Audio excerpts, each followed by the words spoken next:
आम्ही दररोज फिरायला जातो. त्या पुईखडीचा जो एक परिसर आहे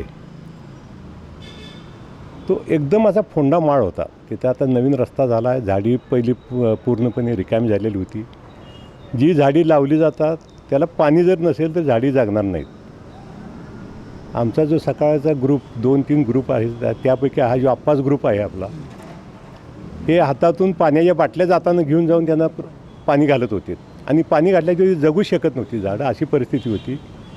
आम्ही फिराय रोज जात होतो. त्यांचा तो उपक्रम बघितला आणि मलाही वाटलं, म्हटलं अरे यांना आपण काहीतरी सहकार्य केलं पाहिजे.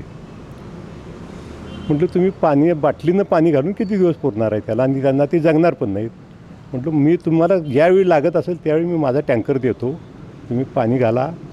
आणि अशा पद्धतीनं आम्ही आता गेली 5-6 वर्षे त्या ह्याच्यात उपक्रम चालूच आहे. तो झाडं आत्ता चांगली मोठी मोठी होत आलेली होती. जी लहान एकदम बारीक होती ती आता मोठी भरपूर मोठी झाली होती. पण काही विघ्न संतुष्टी असतात, काही पैशासाठी हे करणारे असतात. आता त्यांच्या होर्डिंगचे आडवं येतात म्हणून जर तुम्ही झाडं कट करणार असाल तर आम्ही तुमचं होर्डिंगच काय काढून टाकू नये मग. आणि यासाठी खरोखर ही जी अशी विघ्न संतुष्ट लोक आहेत यांच्यावर कार्यवाही झालीच पाहिजे.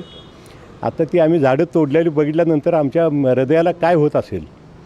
ज्यांनी पाण्याच्या बाटलीनं तिथं पाणी घालून ती मोठी केलेली आहे किंवा आम्ही समजा टँकर घेऊन आम्ही जरी मोठी केली असली तरी जसं लहान मुलाला वाढवतो आपण तसं पद्धतीने ते झाडांना वाढवायचं असतं. आणि तुम्ही एक झाड वाढवून बघा, ज्याला त्याचं हे कळायचं असेल किंमत, तर ते झाड वाढवून बघितलं तर तुम्हाला समजेल बाबा काय एक झाड वाढवायला. आणि आता तुम्ही 6-6 वर्षाची झाडं जर तुम्ही तोडून टाकत असाल का तुमच्यावर कारवाई होऊ नये.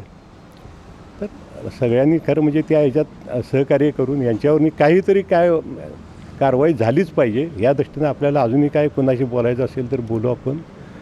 आपणही सगळ्यांनी सहकार्य करावं.